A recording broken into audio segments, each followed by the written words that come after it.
আপনি যদি দুনিয়ার স্বার্থ হাসিল করেন আর সেটাই যদি আপনার টার্গেট হয়ে যায় যে আমি যে ধর্মকর্ম করছি, আমি যে নামাজ রোজা করছি, আমি যে ইসলাম শিখছি বা ইসলামিক সেন্টারে আসছি, আমি যে স্বেচ্ছাসেবকের কাজ করছি অথবা দাওয়াতে ময়দানে আমি কাজ করছি, আমার দুনিয়ার স্বার্থ হাসিল হোক, তাহলে সব নষ্ট, সব বরবাদ, কিছু পাবেন না।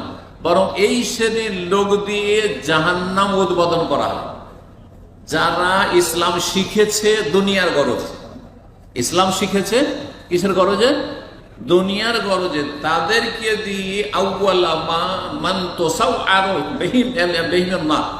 যাদেরকে দিয়ে জাহান্নাম দাও দাও করে জ্বলে উঠবে। প্রথম দাও দাও করে জাহান্নাম জ্বলে উঠবে যাদেরকে নিয়ে, তারা হচ্ছে যারা ধর্মকে পেটের স্বার্থে, দুনিয়ার স্বার্থে ব্যবহার করেছে। এই জন্য যত বেদাতি মোল্লা আছে এর অন্তর্ভুক্ত কিন্তু, কারণ এদের কাজ হচ্ছে ধর্ম ব্যবসা, কোরআন খানি ধর্ম ব্যবসা, তাবিজ ধর্ম ব্যবসা, পীর মুরিদি ধর্ম ব্যবসা, আর তারপরে জলসা মহফিলে কন্ট্যাক্ট করে এত টাকা না হলে যাব না ধর্ম ব্যবসা, মিলাদ ধর্ম ব্যবসা, আর তারপরে যতগুলি আপনার কুলখানি আর ফাতেহা খানি সব ধর্ম ব্যবসা, মাজার ধর্ম ব্যবসা, এই সমস্ত ধর্ম ব্যবসা। যার ফলে যারাই ইসলামের সাথে জড়িয়ে আছে কিন্তু এই ধর্ম ব্যবসায় জড়িত, তাদের জন্য কঠিন শাস্তি রয়েছে, কঠিন শাস্তি রয়েছে। সূরা তাওবাতে আল্লাহ রাব্বুল আলামিন তাদের সম্পর্কে সতর্ক সাবধান করেছেন। ইন্না কাসীরাম মিনাল আহবারি ওয়ার রুহবানি লা ইয়াকুলুন আমওয়ালান নাস বিল বাতিল ওয়া ইয়াসুদ্দুন আন সাবিলিল্লাহ।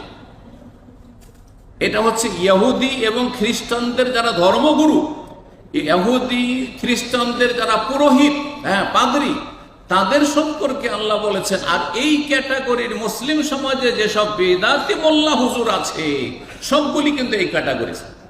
তাদের মধ্যে কি চরিত্র ছিল?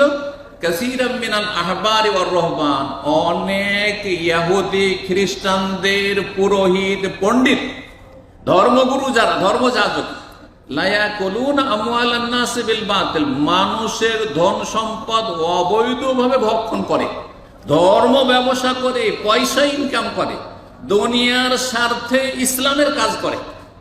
লা ইয়াকুলুনা আমওয়ালান নাস বিল বাতিল।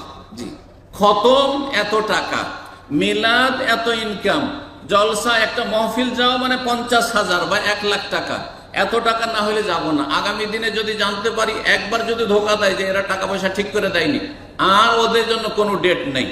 জুমার খুতবা পড়া মানে 20,000 টাকা ফিক্স। জুমা পড়াতে এত টাকা দিতে হবে, তোমাকে জুমা পড়তে হবে না? তোমাকে জুমা পড়তে হবে না? তোমাকে আল্লাহ এলিম দিয়েছে, জুমা পড়াইতে হবে না ফ্রিতে? কিসের পয়সা জুমা পড়িয়ে হবে? কিন্তু আজকে জুমার খুতবার জন্য বক্তাদের পয়সা দিতে হয়, খতিবদেরকে পয়সা দিতে হয়, কন্ট্রাক্ট করে। ও জানছে যে 10,000-এর নিচে হলে প্রশ্নে উঠে না, বরং অনেকে 20,000-এর কন্ট্রাক্ট তাদের ভিতরে তাদের দালাল ছেড়ে রেখেছে। সব ধর্ম ব্যবসা। লা ইয়াকুলুনা আমওয়ালান নাস বিল বাতিল, মানুষের ধন সম্পদ হারাম ভাবে তারা ভক্ষণ করে। ওয়া ইয়াসুদ্দুন আন সাবিলিল্লাহ, আরে খেয়ে দিয়ে যদি জান্নাতের রাস্তা দেখাতো তাও হইতো, বরং আল্লাহর রাস্তায় চলতে, জান্নাতের রাস্তায় চলতে বাধা সৃষ্টি করে।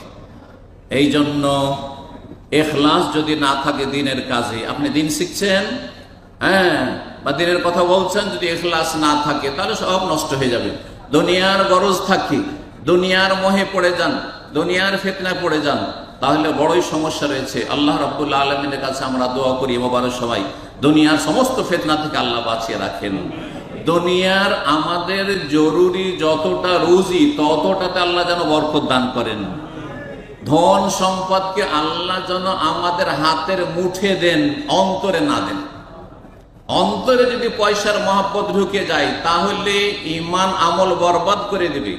আর হাতের মুঠের ভিতরে যদি রাখতে পারেন তো যেই দিকে ইচ্ছা সেই দিকে ছিটিয়ে দিতে পারবেন আপনি, যেখানে ইচ্ছা সেখানে আপনি খরচ করতে পারবেন।